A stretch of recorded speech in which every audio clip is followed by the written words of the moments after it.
Good evening and welcome to the first ever Human and Digital Rights Hustings for the 2021 Scottish parliamentary elections, jointly organised by Amnesty Scotland and Open Rights Group Scotland. My name is Michael Morell. I am the campaigns manager at Open Rights Group. We are joined tonight by a cross-party panel of candidates from across the political spectrum, as well as two moderators with extensive background in Scotland's unique human and digital rights challenges. Our opening moderator is human rights lawyer Deborah Kayembe, rector of the University of Edinburgh.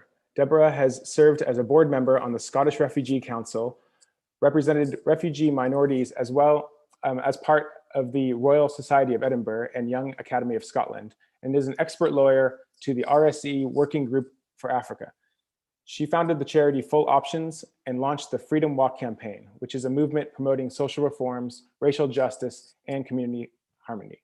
Our second moderator is Dr. Angela Daly, a research leader in the regulation and governance of new technologies and a senior lecturer at Strathclyde Law School. She's co-director of Strathclyde Center for Internet Law and Policy and also directs a program on internet law and policy, IT and telecommunications law. Dr. Daly was a founding member of Digital Rights Watch Australia, as well as a current member of Open Rights Group Scotland's Advisory Council. Open Rights Group and Amnesty would like to say a big thank you to all our speakers, as well as all those viewing in the live stream. We've got a lot to cover, so I'm going to pass it over to our first moderator now, Deborah Kayembe.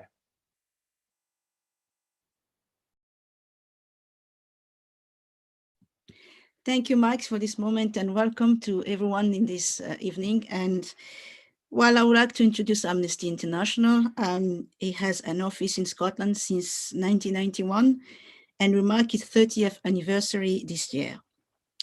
In Scotland, Amnesty works on both the domestic and international human rights agenda in Scotland.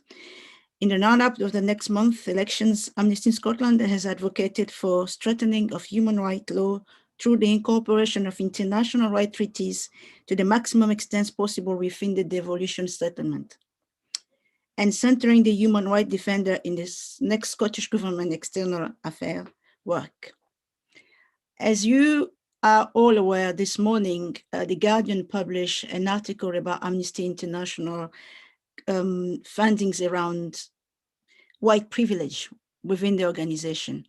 And I wanted just to say a words about that today, this evening. And I am saddened to hear that it didn't come for me as a surprise. Ever since I launched the Freedom Walk campaign, I've heard from victims, people who work within very well and well-known organizations that are going through the same kind of situation, I would say. But while I was still reading this article, I received an email from the head of Amnesty Scotland, Naomi, and something she said to me struck me, and I would like to share that with you as a quote. And she said, "Our clear priority now is to build an anti-racist organization, one where equity and inclusion are our key principles, and place anti-racism within our human rights work. I am personally completely committed to the priority, and I hope they work with more individual organizations and campaigns in Scotland to this aim." I really wish to see this with Amnesty International for the work they've done in the past. Now we need to turn to the future, and this future, and I have said, is not enough today to say that we are against racism. It is about time that we take the attitude to become anti-racist. To you, Angela. Thank you very much, Deborah, and thanks for some really kind of important words about the state of racism in Amnesty International and in all of our organisations, to be frank. Also, many thanks to the organisers, Amnesty and the Open Rights Group, and thanks to Mike for the introduction as well. So the Open Rights Group, or ORG, is the UK's premier data and digital rights campaigning organisation. Perhaps even more importantly, it's also Scotland's premier data and digital rights campaigning organisation as well. ORG is at the forefront of campaigning to protect, maintain, promote and advance our civil liberties in the digital age. ORG has three main areas of work: digital privacy, free speech online and government mass surveillance. Founded in 2005, Org now has over 20,000 members and supporters and 10 local groups across the UK. Open Rights Group's main office is in London, and we also have a small office in Edinburgh, Scotland. And I would just like to add, Org has been very active in campaigning around digital rights and civil liberties issues here in Scotland with regards to activities in the Scottish Parliament, the Scottish Government, and to some extent as well, local government organisations. So while that's a small office in Edinburgh, it's had a big impact so far. Thanks, and I'd like to hand, I think, back to Deborah and now we'll start the hustings. I'm now going to invite our candidate to give an opening statement. I would like to remind all the candidates you have 2 to 3 minutes to introduce yourself, and then after that, I will go down to questions. So first of all, I would like to invite Jeremy Balfour for his opening statement, please.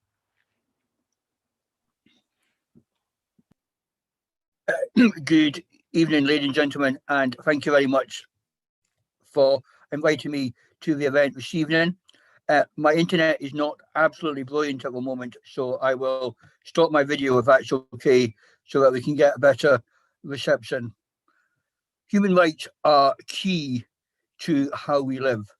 We have rights which are enshrined in the United Nations, which are so important, and we need to make sure that these are protected and that we in Scotland build upon them. But along with responsibilities, it's important that we understand the responsibilities we have to other people within our society, and I'm sure that's something we'll want to discuss later on. I studied law many years ago, and human rights were not particularly strong in the late 80s, early 90s. And I think we have seen a really important development over the last number of years in regard to that. We have to be aware that human rights are something that are not just based in law, but they must become part of our society. And I am very keen, particularly around the protected characteristics, to make sure that these rights are enforced, but actually they become part of the DNA of Scottish society.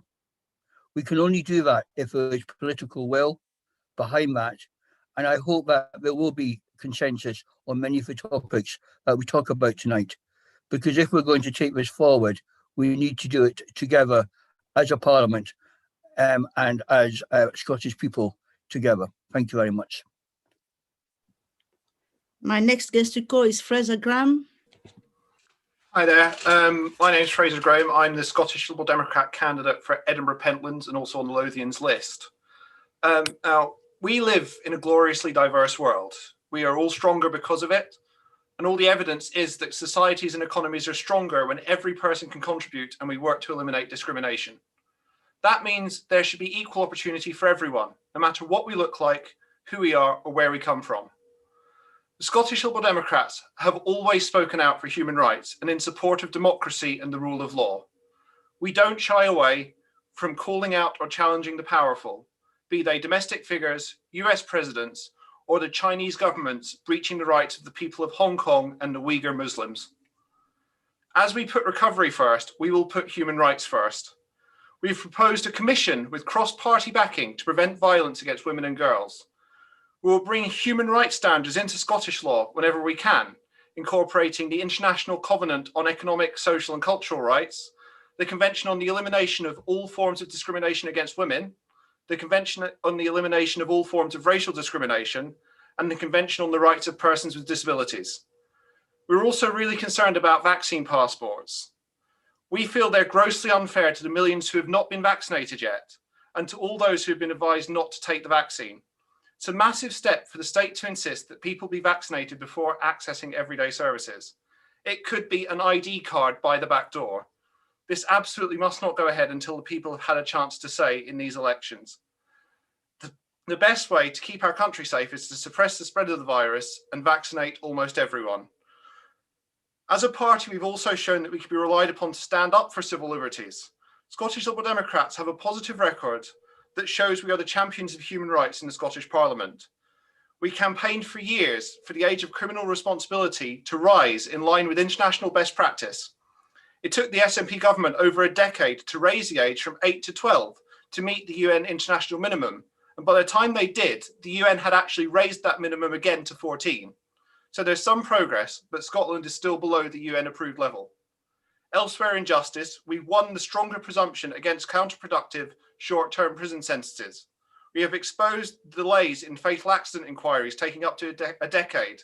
And we have just won a vote at Parliament that should set us on a course to decriminalise drug misuse so that people using drugs get sent for treatment instead of to prison. We must put a stop to the SNP's super ID database that would have seen 120 public bodies, including Quality Meat Scotland and the Royal Botanics, get access to the NHS Central Register. We were the first party to call for incorporation of the UN Convention on Human Rights, the UN Convention on the Rights of the Child into Scots law back in 2015-16. And that was finally passed in the last days of the Parliament just gone, the result of years of campaigning by us and organisations across the third sector.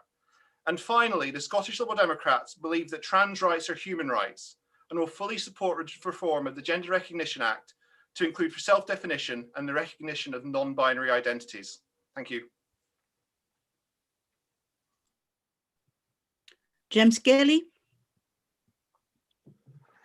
Thank you. My name's James Kelly. I'm the Scottish Labour candidate in Rutherglen and also on the Glasgow list.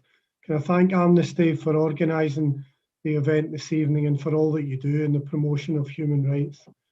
I believe that human rights are absolutely integral to many of the issues that we consider in the Scottish Parliament, from the rights of young child through their education system, to people having the right to safe and secure homes, which are wind and watertight, to protecting women in our society and ensure they're not discriminated against, through people's right to freedom of expression and demonstration, and to the rights of those in the workplace to assembly, to protest, and to argue for better workplace deals through trade unions.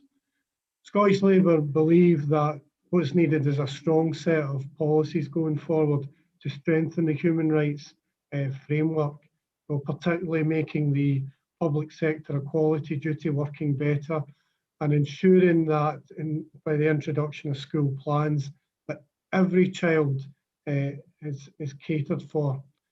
Obviously, we're emerging from the pandemic and there's going to need to be a public inquiry. Part of that needs to be looking at whether the human rights of those in care homes was properly looked after. The acknowledgement recently that people were released back into care homes who hadn't had a negative test is clearly an infringement of human rights. Moving forward, I think there's got to be important progression in looking after the rights of women and young girls, particularly in relation to domestic abuse and sexual assault, and our justice system needs to be strengthened for that. On housing, I think it's a scandal that there are 150,000 people on housing waiting lists, and 70,000 of those are children, with 27,000 waiting in temporary accommodation. And I also think Scottish Labour believes that there needs to be close regard given to the issue of policing and human rights. I think some of the recent technological developments in relation to facial technology are very worrying, and we need to have a strong position on that makes sure that the police don't have too much power and that people's rights are infringed. I look forward to the discussion ahead, and I'm sure it will be a very enjoyable evening. Thank you. Kim Long. Thank you very much. Thank you to our hosts. Good evening to everyone watching, and Ramadan Mubarak to Muslim friends. My name is Ken Long. I'm second on the Scottish Green Party's Glasgow list. So our top candidates are Patrick Harvey, our co-leader, me, and then Nadia Kanyange, who's running to be the first Black woman MSP and the first former refugee MSP. My background is as a community worker and an unpaid carer, and those experiences made me furious about inequality in our city. So I ran for election, and I've been a local councillor for the Scottish Greens for the last 4 years. I've been particularly involved in equalities issues, so from working cross-party to agree the first council gender pay gap action plan in Scotland, and last month getting all the women councillors together to make a joint motion on sexual harassment and violence against women. I've also been really involved in asylum justice, so despite Glasgow being the only Scottish dispersal city, the council was not regularly engaging with these issues, so I created a regular slot for committee scrutiny and accountability. I've worked with grassroots partners to raise concerns, stand against evictions, and campaign for asylum seeker housing to be out of private hands. I also led a community campaign which successfully prevented a constituent being removed from the UK. Now, obviously, there's a ton more to do. So the Scottish Greens manifesto includes commitments to decolonise the curriculum with an accurate presentation of history and the reality of British Empire, slavery, and colonialism, to take action on Scotland's race pay gap, to review the experience of Black and minoritised communities in policing and the criminal justice system, led by the communities themselves, to introduce mandatory recording of racist incidents and prejudice-based bullying in Scotland's schools, and work with third sector partners to build anti-racist competence in schools. Both in the council and in Holyrood, Greens won cross-party support for Crear's vision for a new national museum of slavery, empire, colonialism and migration. We know that for disabled people, the pandemic has supercharged existing inequalities, so we support the incorporation of the UN Convention on the Rights for Disabled People into Scots law, and we want to see new social security powers and the new National Care Service to be co-designed with the lived experience of disabled people at its heart. For trans people, we need to have the right for self-identification and also the recognition of non-binary identities, but we need to go beyond that. Scottish Greens have been campaigning for trans healthcare led by our trans members because the current wait time for an initial appointment is 3 years, and that is utterly unacceptable. We also know the single biggest threat to all of our human rights is the climate crisis. So Scottish Greens have a plan for a green recovery from the pandemic. We've got fully costed plans to invest in renewables, in public transport, in renewing nature and in warm homes. All of these mean lower emissions, they're good for our health and well-being, and they create good green jobs in the industries of the future. The Scottish Greens have a vision for a fairer, greener Scotland where we live sustainably and where everybody has access to dignity. That's why on the 6th of May, we're asking you to vote like our future depends on it and vote for the Scottish Greens.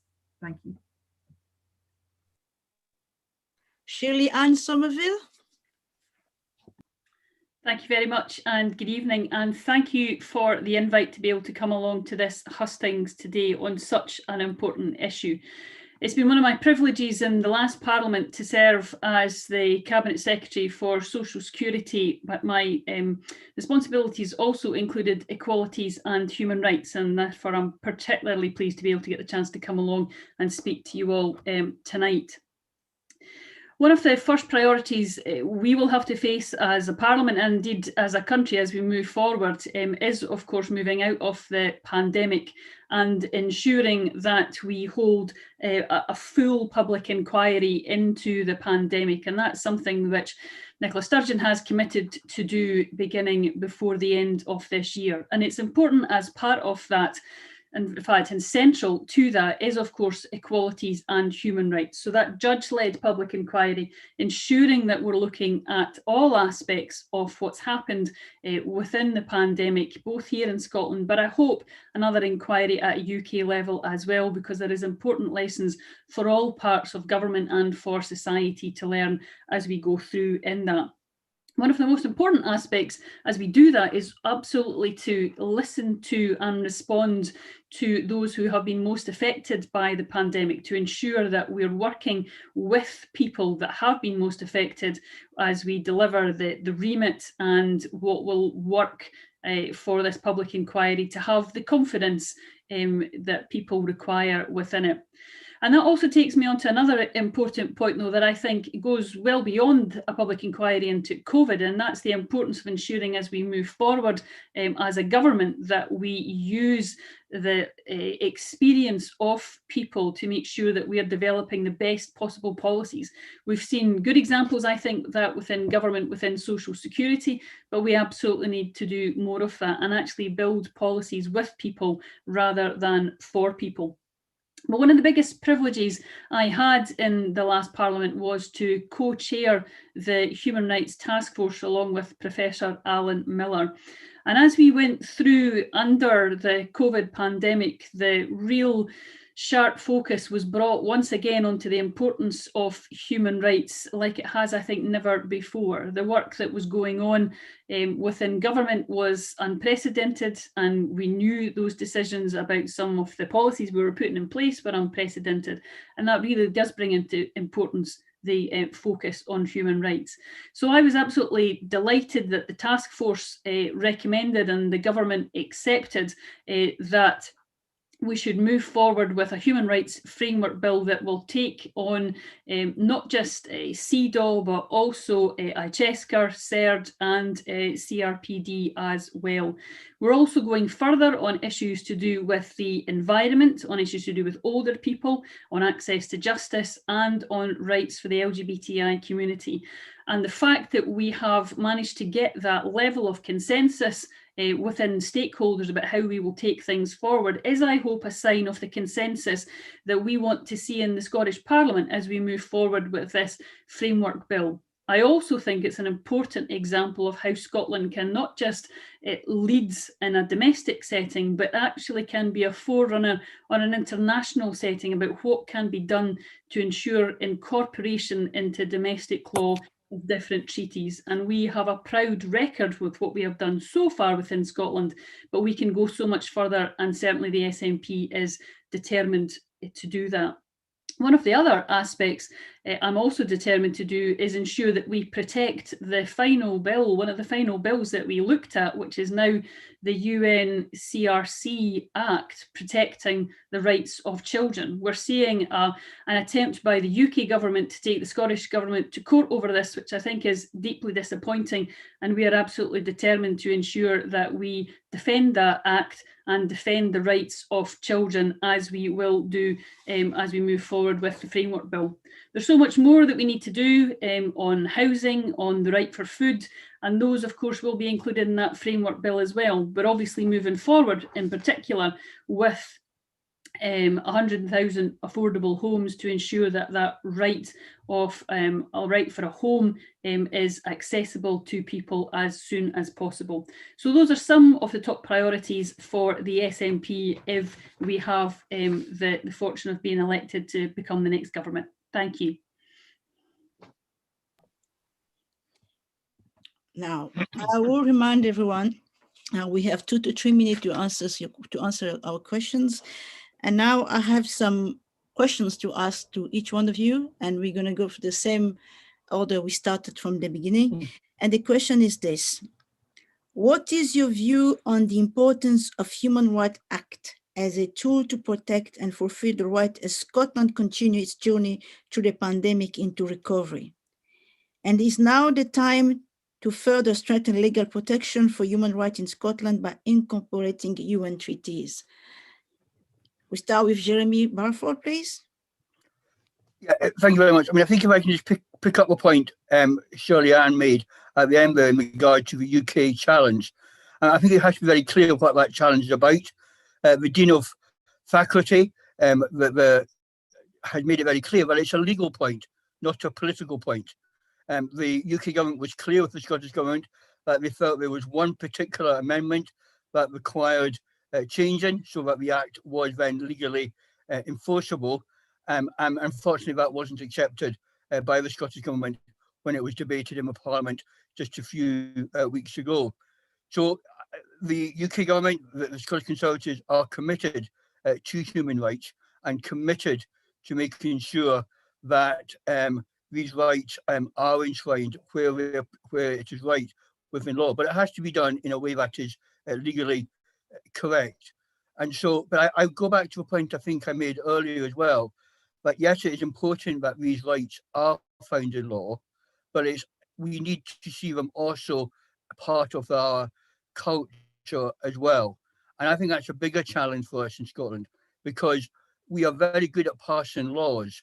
Sometimes we're not so good at enforcing those laws and making the laws work as we should do. And I think that's a challenge going forward. Thank you, Jeremy. Fraser Graham. Yeah, thanks, Deborah.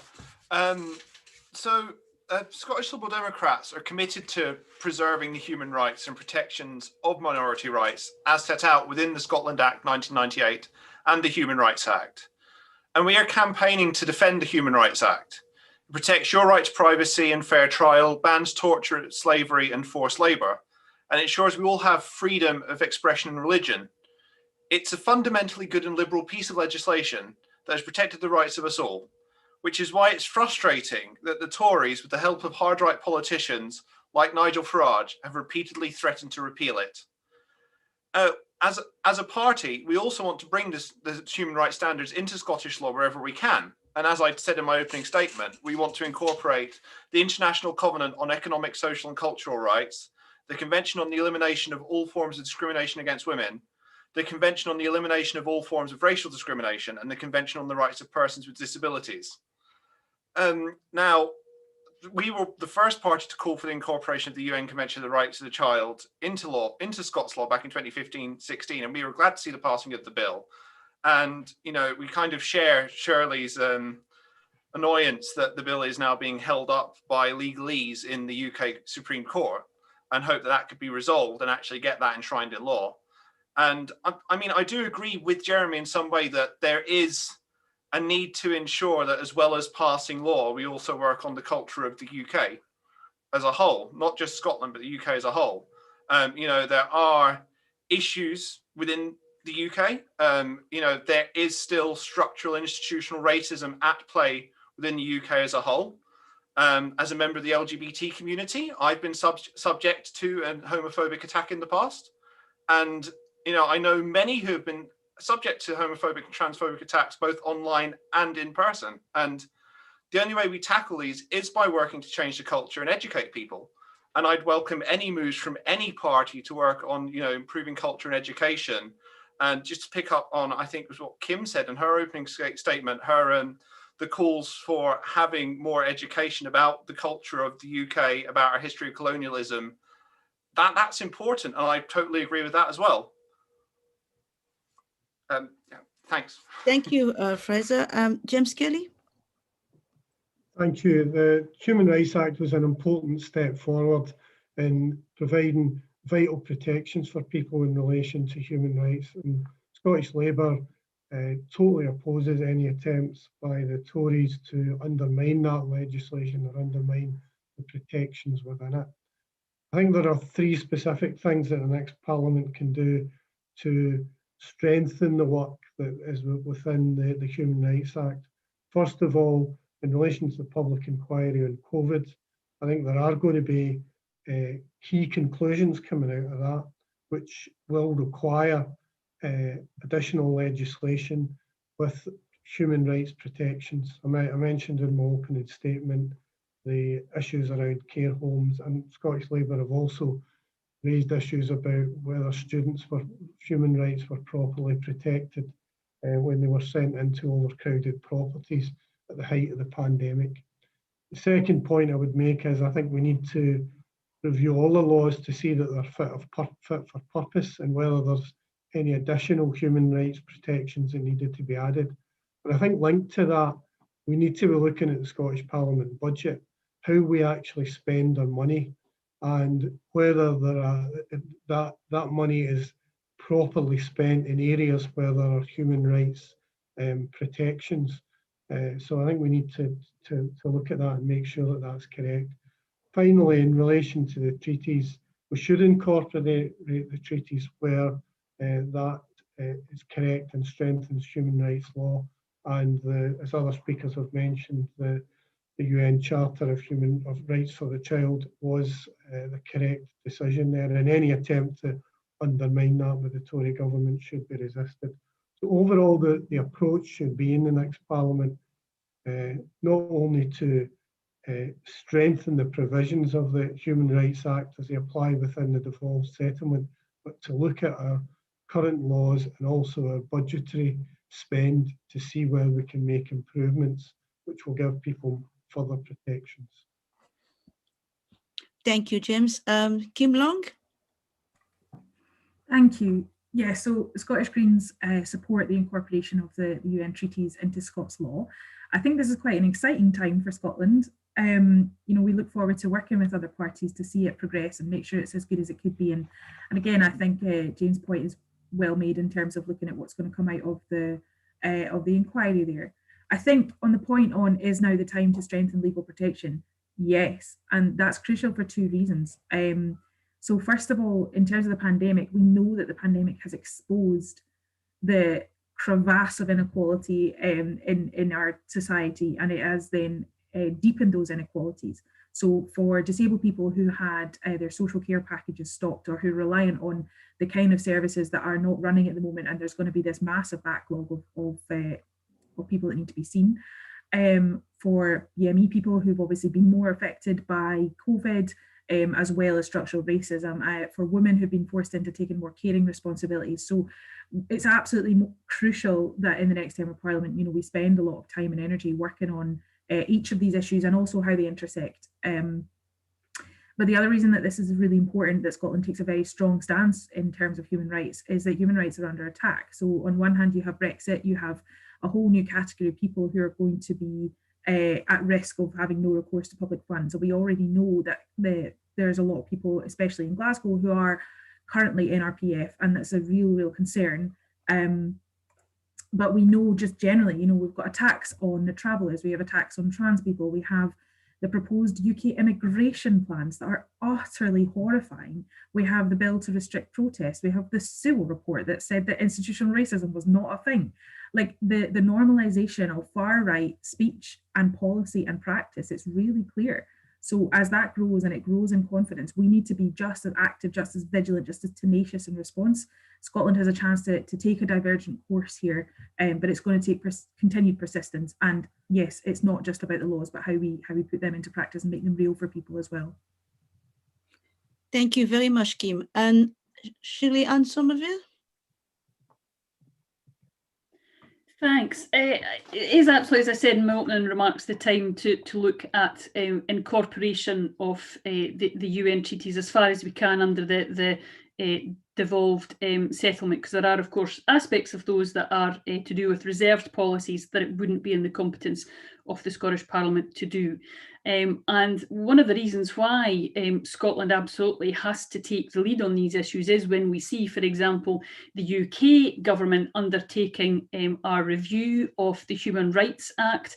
And let's face it, they're not doing that with the intention of coming out and strengthening that act and making it easier for people to use their rights. That's not the basis from where they are coming from. And certainly when we responded as a Scottish government to that UK government review on the Human Rights Act, we were absolutely clear that the Act works exceptionally well, and that it should be protected and maintained. But of course, as I say, we can go further up in Scotland and we can ensure that we can incorporate it. I absolutely do take the point that other speakers have made that legislation isn't enough. I think it's integral that we do that, but it isn't enough. And that's why when we look at the Human Rights Task Force recommendations, which the Scottish Government accepted as a whole, we've also got aspects around the importance of a genuine accessibility to access to justice, to ensure that people are aware of their rights and then have the ability to be able to access justice if they feel that those rights are not being fulfilled. Part of that absolutely is ensuring that there's greater awareness within the public and within particular groups in society about the rights that they have, but absolutely integral to that is that access to justice point, to make sure that when they realise their rights maybe aren't being fulfilled, that they can then do something about it. And that's about empowering organisations to take on cases, but we need to ensure that we're empowering people to be able to put pressure on politicians and on governments as well. And one of the other areas where we know that legislation isn't enough is where we can look at, for example, at what we can do within our schools. I was delighted to support the TIE campaign, which looked at inclusivity within education for LGBT issues. And also, again, the review of the curriculum that's now been undertaken that we're looking at in terms of following on from the Black Lives Matter debates. Now, those are the types of things that government needs to look at, and governments of any persuasion need to be challenged to make sure that we are going far enough and consistently keeping up with what people are doing on that. So I'm really, really pleased that we are. One of the other areas where I think we need to be absolutely conscious of the need to protect another minority group is, I think, one of the groups that Kim mentioned, and that's our Gypsy Traveller community. One of the most persecuted communities that we have still, unfortunately, within Scotland, and some of the laws that are coming in down south against Gypsy Travellers are quite frankly frightening. And taking away their civil liberties and their ability and their right to actually exercise their lives the way that they want to do it. So when we're looking at examples like that, I think it absolutely demonstrates why, yes, we need to change culture. Yes, we need to do everything we can within the education system and whatever, but we need to have those rights enshrined in law, and that will protect Gypsy Travellers, it will protect other communities as we move forward. If, for example, there's any change in governments in Scotland where perhaps those politicians don't hold dear to the Gypsy Traveller community rights as I do. Thank you very much. This is my second question. Over the course of the pandemic, we've seen the consequences when human rights-based approach is not taken into policy and public order. Serious concern has been raised about digital surveillance technologies such as cyberkiosk and live facial recognition, and now there are concerns about vaccine passport. Over the next 5 years, how will you ensure that the use of digital surveillance technology by Police Scotland, the Scottish Government, the private businesses in Scotland are compatible with the human right and non-discriminatory? We start with Fraser. Yep. So, I mean, it's clear that the pandemic has tested the ability to police by consent like never before. Whilst many of the new and far-reaching powers were necessary in the context of the pandemic, there have been clear frustrations about the last-minute nature of some government announcements. And often officers have only had a matter of hours to turn the Scottish Government's directions into action. And it's vital to ensure that these emergency powers do not remain in place any longer than is necessary. It's likely to be an early task and challenge for the next Parliament to review these powers and work out what we still need at this stage in the pandemic. And I know that in Westminster, the Liberal Democrats voted against a further extension to the Coronavirus Act. In successive parliaments, we've carefully scrutinised the emergence of new technologies that have the potential to challenge our civil liberties. It's been 6 years since this Liberal Democrat investigation first triggered concerns about how the police use new and emerging biometric technologies. We revealed the unregulated use of facial recognition technologies, and then secured inquiries by both Her Majesty's Inspector on the Constabulary in Scotland and John Scott QC, both of which vindicated our concerns and led to the creation and recent appointment of the first Biometrics Commissioner. We note that facial recognition technology employed by the Met has been independently found to be discriminatory. According to analysis of their data, 93% of supposed matches in their 4 years of trials has been wrong. And as well as being inaccurate, it's also been shown to be much less accurate in identifying women and ethnic minorities than it has been for identifying white men, which means that women and BAME people are much more likely to be stopped without reason than white men. Now, we also note that Police Scotland started rolling out cyber kiosks in 2018 with little to no thought to privacy or human rights. And that earned them a dressing down from MSPs, the Information Commissioner and the Scottish Human Rights Commission. And they've now been rolled out with more information available in the public domain. But, we need to be very careful and ensure that any such technological necessity that's been brought in for the sake of policing needs to also be examined for any potential human rights abuses that could be affected by that. We've been calling for clarity around the use of vaccine passports, and we still believe that at this point they are essentially ID cards by stealth, that it's forcing people into a position where they're having to give over information on their medical history in order to access services such as hospitality. And we don't believe that's right. In fact, when the SNP tried to create a super ID database, which would have shared lots of private information between 120 public sector bodies, such as Quality Meat Scotland and the Royal Botanical Gardens, we fought against that and, you know, stopped that happening, because that was giving people's NHS medical records to bodies that had no need to have it. And it may have been an unintended consequence, but that's something you need to be wary of whenever it comes to data and protection of people's privacy. Now, as more and more data and biometric information is available, we want to develop the approach that's been taken in Estonia, where data is considered to belong to the citizen, where people have the right to know who has accessed their information. We want to take steps to safeguard people from the misuse of their data, CCTV images, facial recognition, or biometric information. We rewrote the law and abolished so-called consensual stop and search after a 2-year campaign. SNP ministers from Alex Salmond downwards said they were comfortable with industrial scale stop and search, and a policy that said that children under 10 years were capable of giving their consent. Sorry, can I just finish my point and I'll... Okay.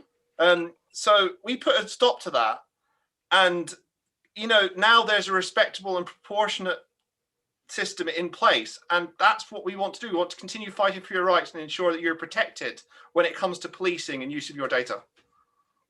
Thank you. Thank you. James Kelly. Thank you. I think there are 3 parts to this question. It's about policing going forward, learning some of the lessons from the last few years, facial recognition and digital technology and vaccine passports. On policing, it's right that there should be proportionate policing and proportionate laws. However, Scottish Labour will speak out where there are concerns. In the course of the last Parliament, we led the campaign to repeal the Offensive Behaviour at Football Act, which was not only bad law, but which infringed, you know, the civil rights of football supporters. Also, during the course of the pandemic, I had a course to take up the case of Black Lives Matter protesters in George Square who'd been unfairly treated by police and kettled and taken away from the George Square site. Subsequently, there was an investigation into police conduct, which is still underway. So there's got to be proportionate policing. In terms of the new technology in relation to facial recognition and digital technology, I think this is a, you know, new technology and digital technologies given us great advances in our lives. However, the way that we've seen it deployed at times can be very worrying. You know, I've seen it discriminately deployed at football matches unfairly without justification. And this is something the policing subcommittee at the Scottish Parliament has looked at and has done some very important work in flagging up some of the flaws. So I think there have to be some serious considerations as to how that's going to be used going forward, not only by the police, but also by private sector organisations, because we run the risk of people's not only rights being infringed, but their identities being captured, and that would be very worrying indeed. Finally, on the issue of vaccine passports, I think we need to tread very carefully there. We run the risk of there being a position created where there are inequalities, you know, because people haven't been able to get the vaccines or not been able to take it up, and they would be unfairly treated under vaccine passports, as well as some of the other potential infringements of human rights. So I think there are some important issues here around policing, the laws around technology and the use of vaccine passports going forward, and they will need to be explored very carefully by the Scottish Parliament in the next term. Thank you very much. Shirley-Anne Somerville. Thanks. So to deal with the issues around COVID first up, as I think I said during my opening statement, I'm well aware that the government I've been part of has taken unprecedented steps, which have been supported by the Parliament. And we know that there has been infringements on people's rights over a myriad of different issues during the pandemic. And I have to say, as someone who's been involved in that decision-making process, those have been some of the hardest decisions I think I'll ever have to take as a politician, because it went really against my kind of ethos and against the ethos of you know, the other members of the cabinet. But we were always having to look at our focus on the need to protect public health and the right to life, and to ensure that we were dealing in a proportionate manner, and what we were doing was necessary to be able to protect public health and right to life. But that didn't make it any easy decisions for us to take, and it certainly didn't mean that there would be controversies about some of that as we move forward. And I think, again, that's one of the things I'm sure any public inquiry will look at about, did we get, as we feel we did, but did we get the necessity and the proportionality of some of those measures correct?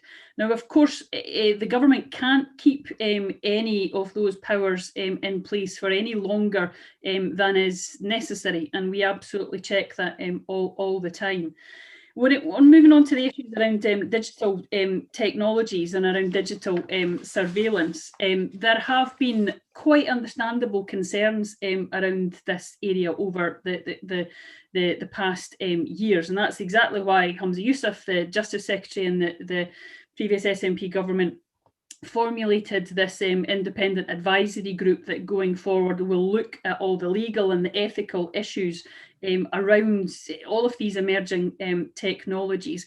We need to ensure that what's being done, not just within government, but within police and within our wider society, absolutely is enshrined in our equality and our human rights approach. And indeed, our manifesto absolutely commits us to robust scrutiny and oversight of that as we move forward. Moving quickly just on to the vaccine passport proposals, I can see why some businesses think that this is the answer. I've spoken to businesses within my own constituency of Dunfermline who think that this might mean that they'll be able to open faster, that they'll be able to get more business in. So I can see the attraction of it from some people's point of view. I am inherently uncomfortable by it. The First Minister's made clear that she's not convinced at this point about the use of vaccine passports because of the ethical and human rights aspects around it, around those who couldn't, for example, access a service or access a place because they haven't had their vaccine, and vaccines are not mandatory in Scotland, and nor do we want them to be in the SNP. So how do we deal with those equalities and human rights issues? And until we do, I think there's got to have to be some scepticism about how these would work. The area where they might work in the future is around some international travel. So we've seen examples in the past, which some of us might have used when we're traveling. Yeah, I remind you, your time is up now, Anne.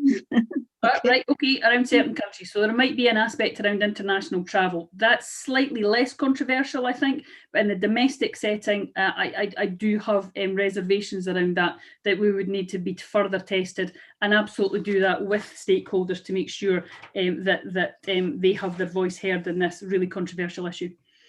Thank you. Jeremy Balfour, please.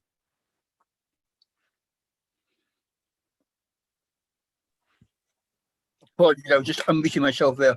Okay. In regard, if I can start with the issue around the pandemic and the legislation that the Parliament has passed, I think I do have concerns that perhaps we will, when we do review it, we will see that we maybe went too far.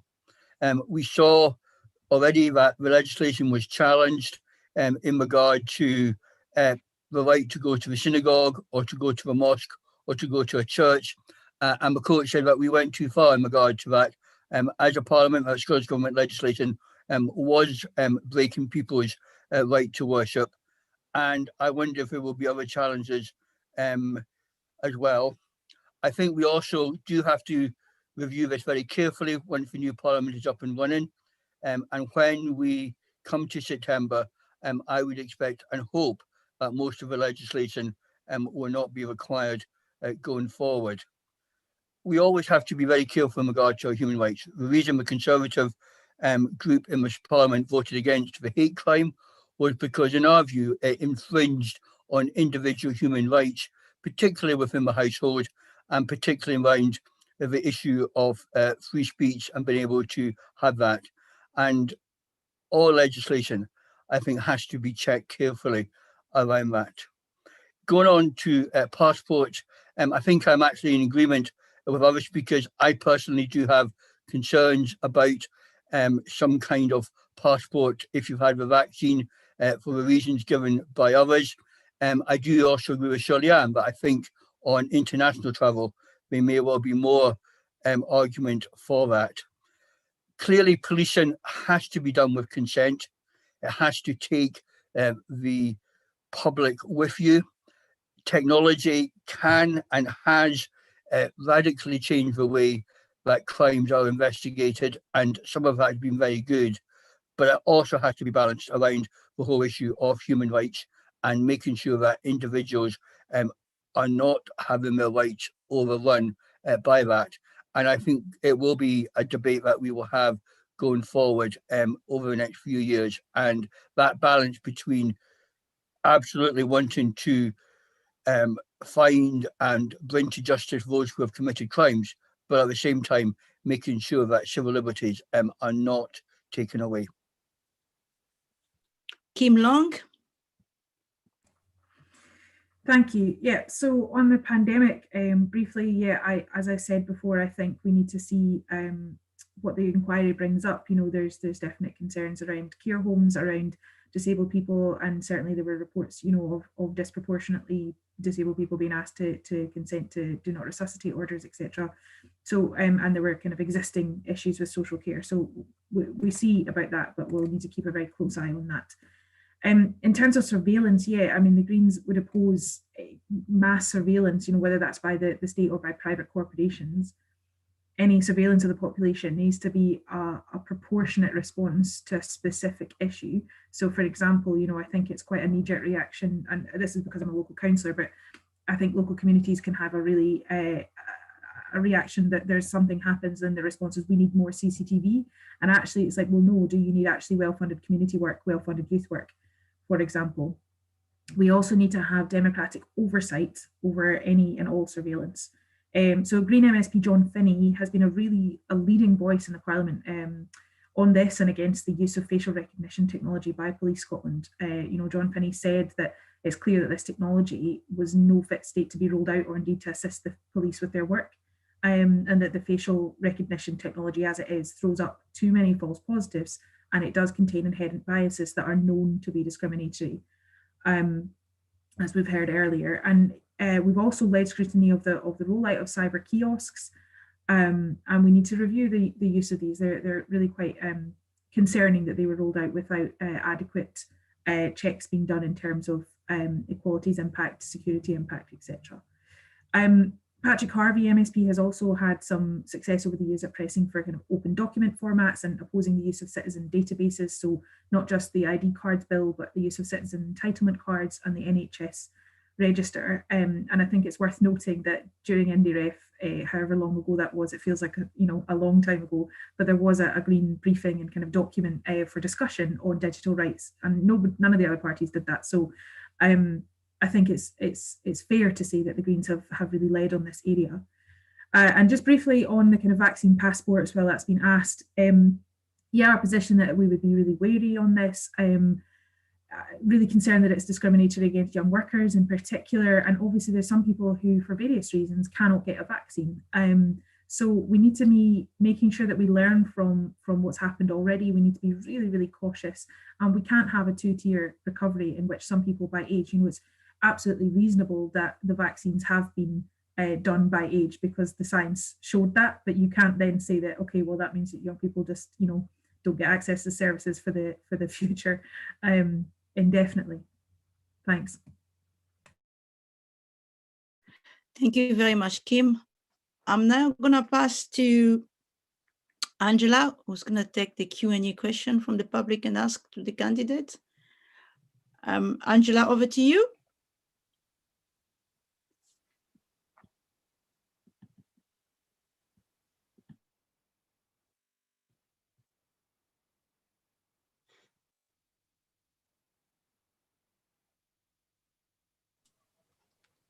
We seem to have lost Angela from the Zoom call.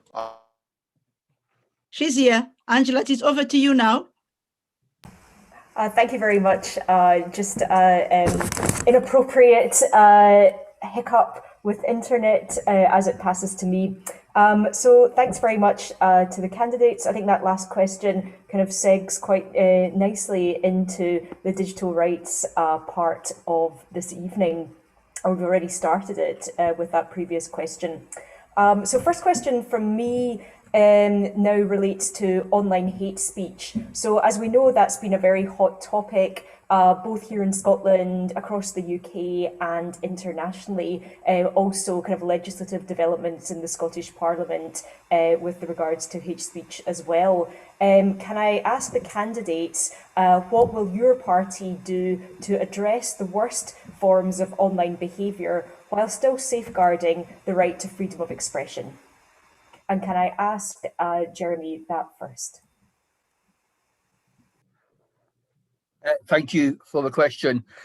Yeah, I mean, I think it's a really good balance you've got to get. It's a difficult balance, but it's a good balance.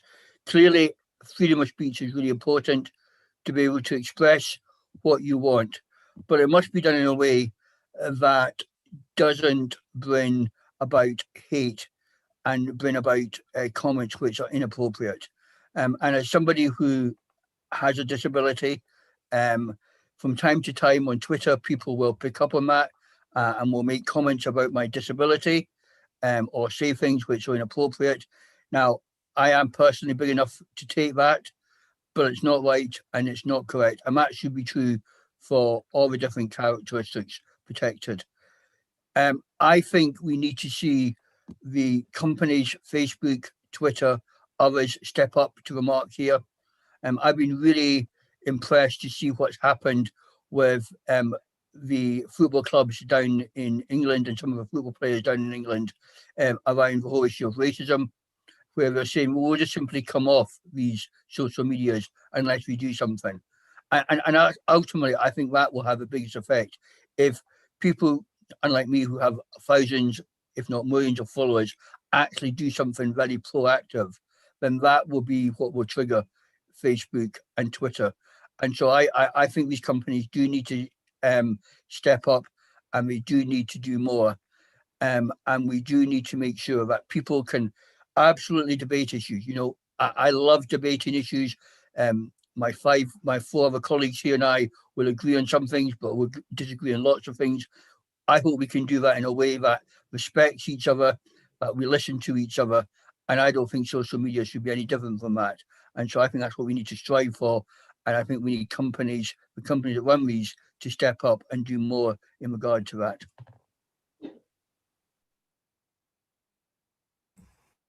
Thanks very much. Fraser, over to you now. Okay. Well, I mean, it's you've hit me with a very difficult question here, because it's something I personally feel quite strongly about. Until this year, was an exec member of the LGBT plus Lib Dems, and within that, you know, we have seen a lot of debate online, particularly when it comes to the issue of trans rights, and we have seen a lot of hate speech on that, and that there is difficulty here because there's a freedom of speech, but that's not a freedom from consequence. You know, if you make the decision to go online and say something which is hate speech, which attacks the right of others, that's not engaging in debate. That's making hate speech, and you need to face the consequences of that. And we need to be working with these social media companies to make sure that they are actually being proactive and actually tackling that, because it's been shown that some of these social media companies have widely varying approaches to these things, that they're not consistent with how they deal with things, that, you know, so the judgment in some cases is just shocking, and that needs to be tackled. And, you know, we need to be pressuring and speaking out and saying, no, you need to be working on this. You need to be making sure that hate speech is kept off your platforms. You know, and we saw, you know, Twitter making big waves during the presidential election when, you know, they took away the then incumbent president's Twitter account. But, you know, yeah, that's one big action. But, you know, what we actually want to see is proper change when it comes to tackling these things online. Thanks very much. James, over to Thank you, Angela. There's no doubt the development on the online world on social media has had many great advantages. You know, people are able to access information much more quickly. They're able to interact with friends and people who they previously haven't even known. But unfortunately, one of the downsides has been the whole area of online abuse, and it seems to have unfortunately given a platform for people who feel that they can say whatever they like in a hateful manner, and it's deeply regrettable. So, like other speakers, I think it's right that people should be allowed freedom of expression, and you should be able to express views robustly. However, what you can't do, particularly in relation to protected characteristics, is express those views in a hateful manner. And I think you then need to make, this is a continually developing area, and we're going to need to continue to look at the laws to see that they're strong enough to ensure that there are protections, and that people who do behave in a hateful manner online are taken to court on the matter. I think, as other speakers have said, I agree there's got to be a greater responsibility on the social media companies. They've been very slow to act on this. I think the other thing is that there's a responsibility on political leaders, political parties, you know, like organisations, private and public, to try and improve the culture around online engagement, because, you know, regrettably, you know, too many people do behave in an inappropriate manner, even if they're, you know, there'll be an argument as to whether they're breaking the law. And I think there's a job on everyone to try and improve the conduct of their whole community and society online. Thanks a lot, James. Now over to Kim.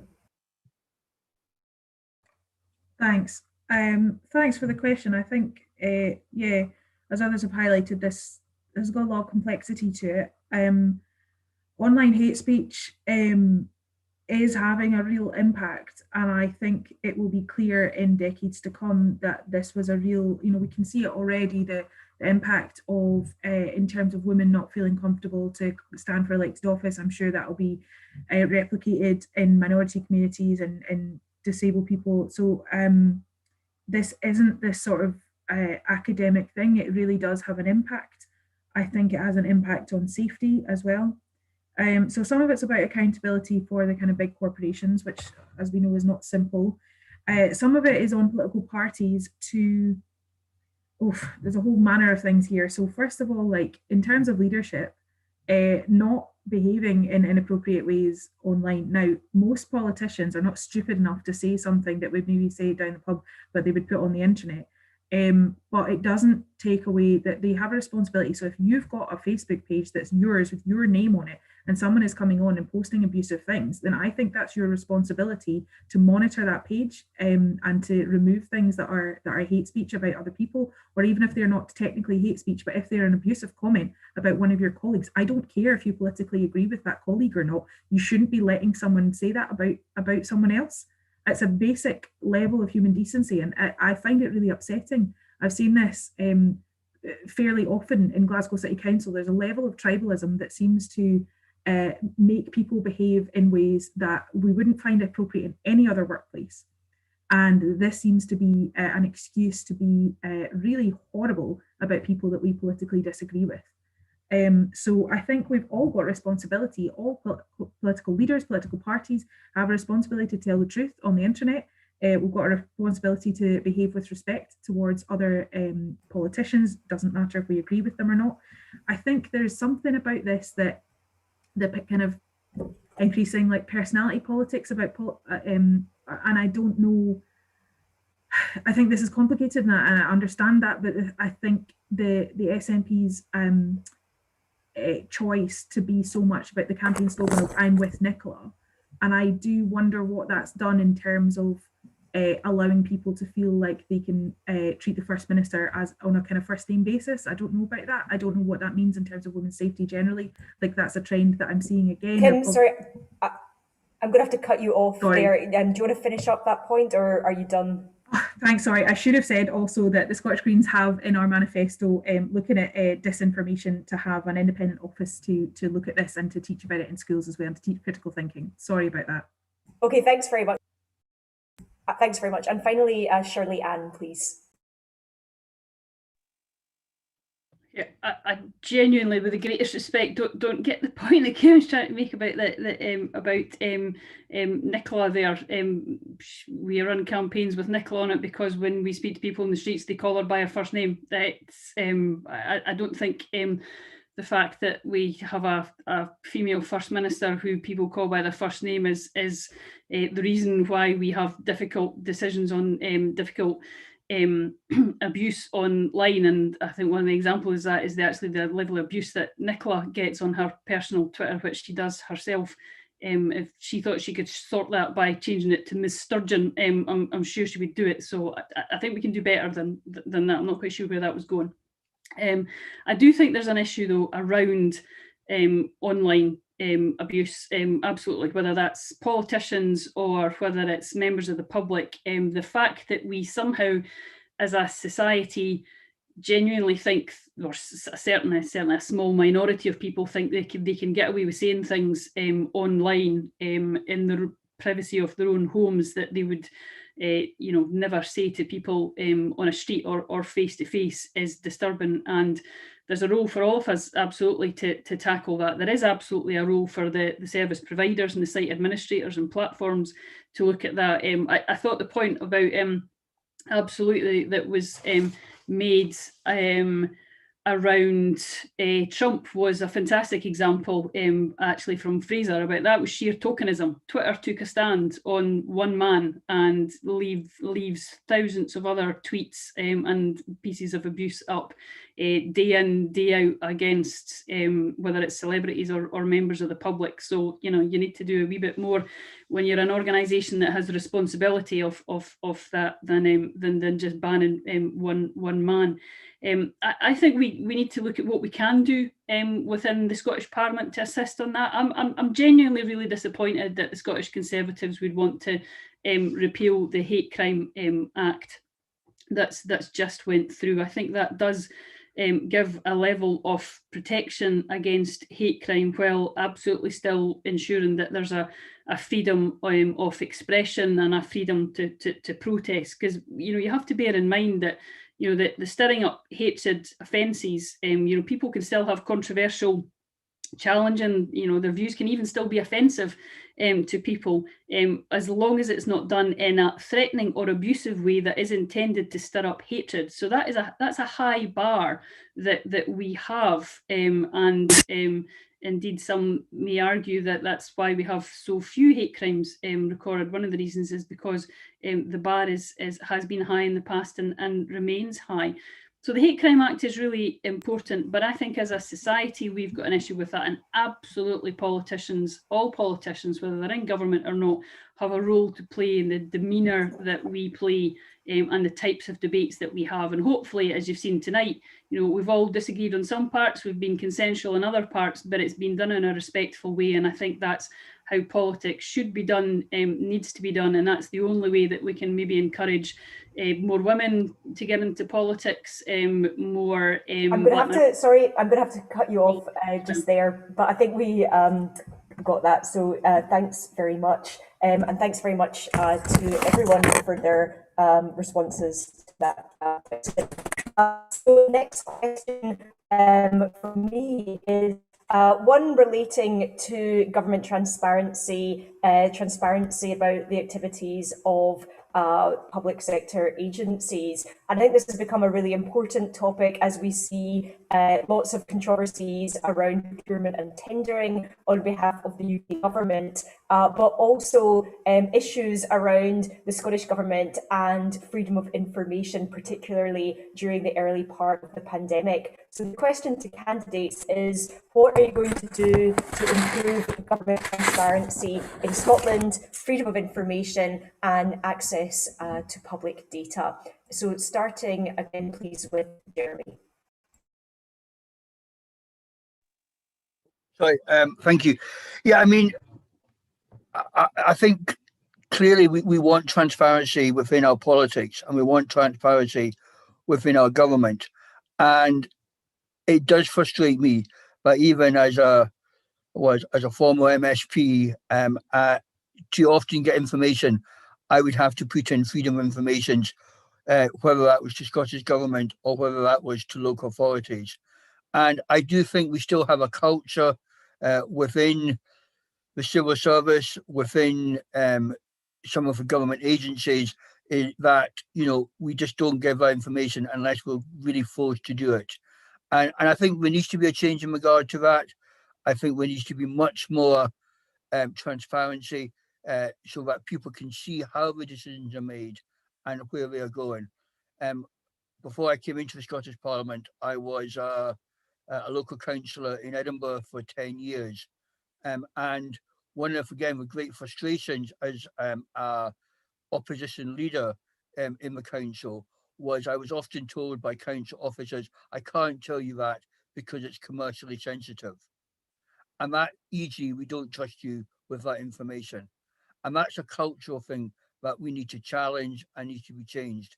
And I think there needs to be a much more greater willingness for people to open that information, to share that information.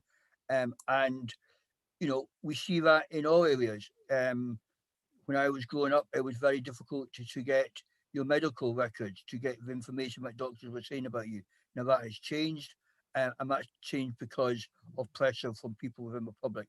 So I think we need to keep that pressure on government agencies so that they can be much more willing to share that information, unless there really is an absolute reason why it shouldn't be shared. Thanks very much. Now turning to Fraser, please. Yeah, I mean, I pretty much agree generally that there is an importance that, you know, what happens in government and what agreements and deals are made in government should be transparent, and we should be able to see them and be able to critically understand them. You know, as a party, we want to strengthen and enhance the freedom of information rules and apply them to companies which provide government services as well as the government itself. We also want to introduce a new duty to record so that public can access accounts of important ministerial meetings and decision-making processes. And we want to strengthen the role of the Public Audit Committee so that it can scrutinise business grants of more than £250,000 before they are paid to satisfy themselves that the recipient company pays a fair level of UK tax. And as well, we've got concerns of, you know, when people are receiving government funding, we want to make sure that they still have the freedom to criticise the government without a risk of their funding being cut. Because, you know, there are charities that work and have government funding that should also be critical friends to the government and should be able to actually point out when something is not going right. You know, and it should just be expected that as a government, you are honest with the people about what you're doing. You know, there is not a huge amount that gets done within the Scottish Parliament that really needs to be secret and kept secret from the people. So why don't we make as much of that available to the people as possible, so they can make sure and be satisfied that the government that is serving them for the good of the people. Thanks very much. Now, James, please. Thanks, Angela. I think the example that you gave about public sector procurement is quite an illustrative one in terms of this discussion. I think what is important to remember is that one of the things that changed in the Scottish Parliament in the last session was more income tax was devolved. What that means is that when the Parliament takes its budgetary decisions about how much tax people are paying, the tax they are paying is directly funding these public sector procurement contracts, you know, which companies are, you know, getting large amounts of public money from. So it's important therefore the they're accountable to the public, as the public are paying directly for that. And people are right to challenge and ask questions about how they've been paid, and also how their employees are being treated. You know, I tried to change procurement law to ensure that the real living wage was mandatory in 2013. Unfortunately, that wasn't successful. And I think that links into the whole issue around freedom of information. And I think the SNP are very defensive on this issue. I've no doubt when Shirley-Anne comes to speak, she'll speak in glowing terms about transparency, accountability, but their record is one that are quite defensive. Quite often people put in freedom of information requests and, you know, they get responses back that there's no minutes of that meeting, or there's limited minutes, and that's simply not good enough. So if we're going to be serious about accountability and transparency, then we need to look again at the rules around public procurement to ensure that the organisations that have been granted these contracts are accountable. And also, if the FOI legislation isn't working, then that needs to be changed so that people have access to the information, and also the government are truly accountable. Thanks very much. Over to you now, Kim. Thank you. Yeah, I think there have been some good points made here in terms of the need for accountability and transparency. For me as well, and I think specifically I would commend Fraser's point about charities being able to be critical friends of the government and having the confidence to be able to tell the truth and kind of say if they have concerns or if they've got aspects that needs to be better. You know, I think they should be able to do that without being worried about their funding. And I think that again is something that we don't need to be defensive about. I think that can be something that is seen as good, because it makes it better. It strengthens, you know, legislation. It strengthens the process. For me as well, this is about empowering citizens.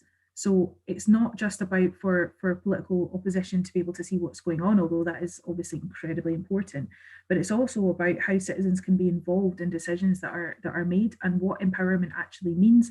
Empowerment is a word, community empowerment, that's being talked of more.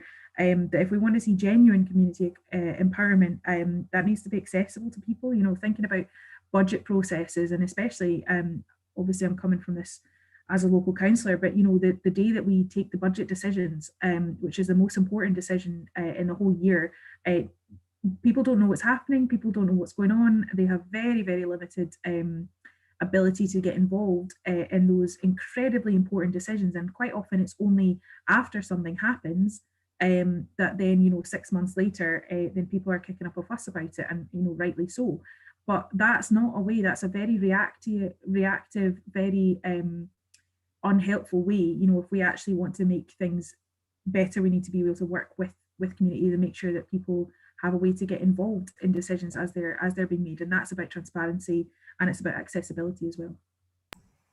Thanks a lot, and finally you, Shirley-Anne, please. Thanks very much. One of the issues that a couple of people have brought up there is around this the ability for any organisation that's funded by government to be a critical friend, or indeed just critical of government. I have to say, I fundamentally completely agree with the point that they're making. There have been some, I think, really disturbing accusations made, particularly around the issue of trans rights, that just because the Scottish Government gives core funding or project funding to an LGBT group or a women's group, that means that they're somehow saying things just because we want them to say it. And genuinely, hand on heart, that really disturbed me and disappointed me, because I work very hard with those organisations. I know I have lots of difficult conversations with those organisations, and indeed many others who don't agree with what the government's doing. And that is a fundamental part of our democracy. And I think that's something that we can all agree on is absolutely fundamental to what needs to happen in a society, is that third sector organisations can be critical of government with no fear of what happens to them. The issues around public sector procurement have been something obviously that have been raised, particularly in COVID, more to the UK government with, real concerns, understandable concerns around PPE contracts being given to people who seem to have exceptionally close dealings with the Conservative Party and donations, etc. And the fact that that's getting discussed and is a concern, therefore just leaves an unpleasant taste in everybody's mouth, and a fear that the system's not working for the best use of the people that it's meant there to serve, but actually just for the politicians and for their friends and colleagues. And I think that's something that we do need transparency on. I hope I'm right in saying we've not had that similar type of issue up here around contracts and particularly around COVID, and that's something which I think is because the Scottish Government took that really seriously to make sure that we don't have anything like that up here, because quite rightly that should be condemned at all levels. Even a hint of that, a perception of that, I think is exceptionally damaging all round. I'm sorry, I think I'm going to have to cut you off there, but I think, again, that's not a bad place to stop. So, yeah, thanks again to everyone.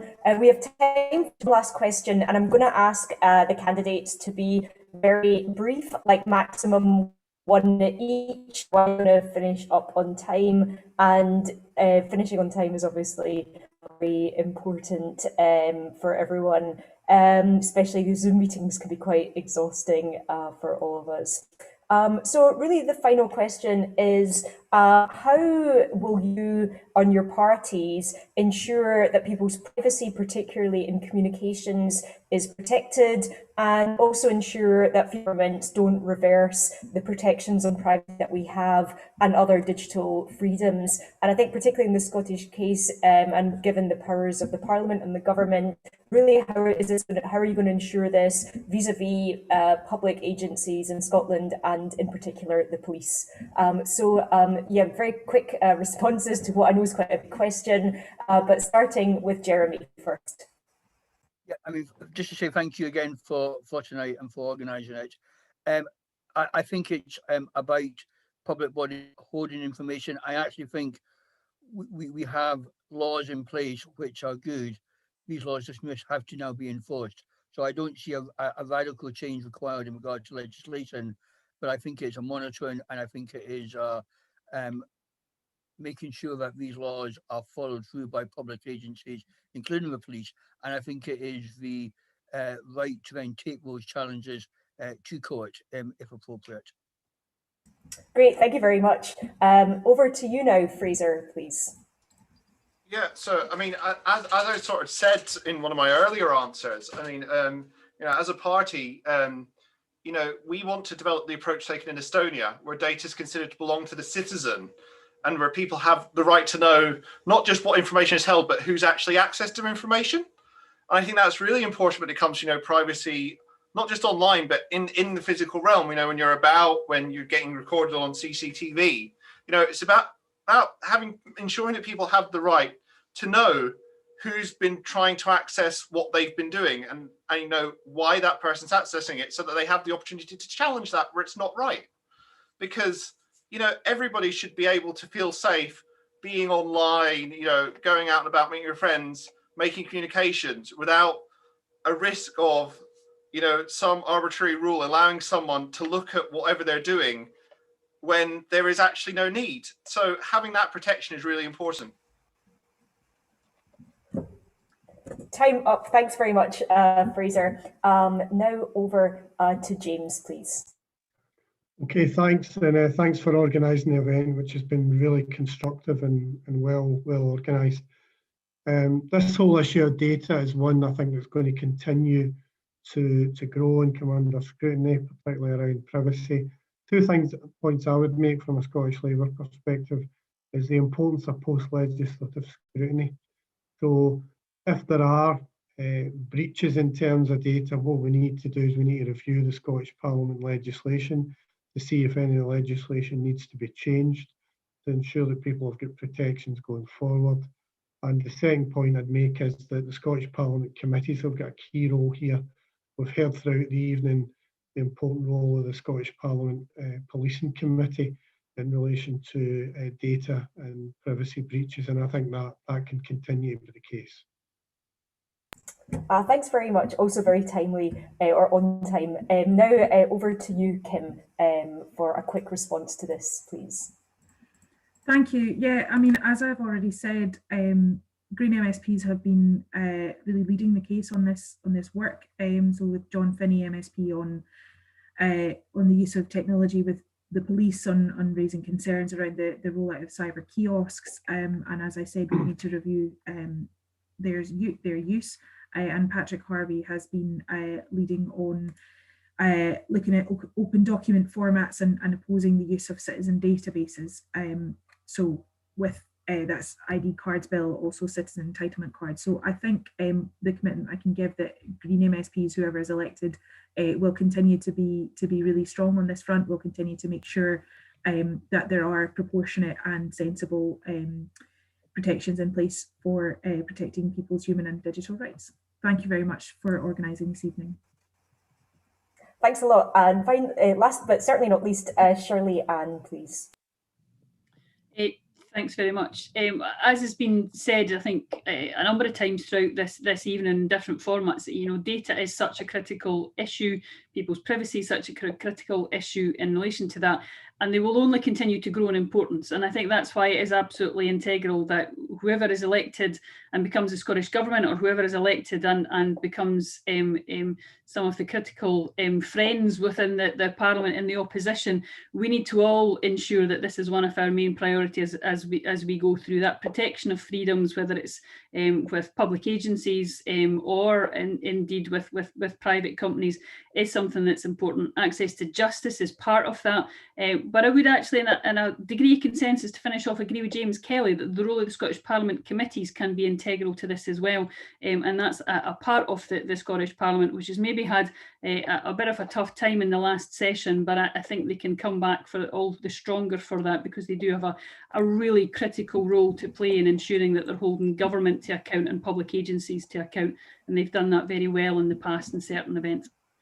Okay, thanks very much. Thanks very much for your responses. Just like to thank again all of the candidates, Jeremy Balfour from the Scottish Conservatives, Fraser Graham from the Scottish Liberal Democrats, James Kelly from Scottish Labour, Kim Long from Scottish Greens, and Shirley-Anne Somerville from the Scottish National Party. Also like to thank everyone who tuned into this and sent us questions. I'd also like to thank, in addition, Amnesty International and the Open Rights Group for organising, and would like to thank very much my co-moderator, Deborah Kayembe, as well. Thank you, Angela. And on behalf of Open Rights Group Scotland, as well as Amnesty Scotland, we'd also like to thank our amazing moderators, as well as all the candidates for your time and helping our members and supporters understand where the parties stand on these important human and digital rights issues. Also, thanks, I'll echo the thanks Angela gave to the attendees who participated at this late hour, or who tuned in, I should say, and submitted questions both in advance and in the chat during the event. Thanks so much, everyone. Have a great night. Thanks very much for organising. Sorry, I forgot to say it in my answer. First Hustings, a bit nervous, but thanks very much. That's all right. Thank you. Good night.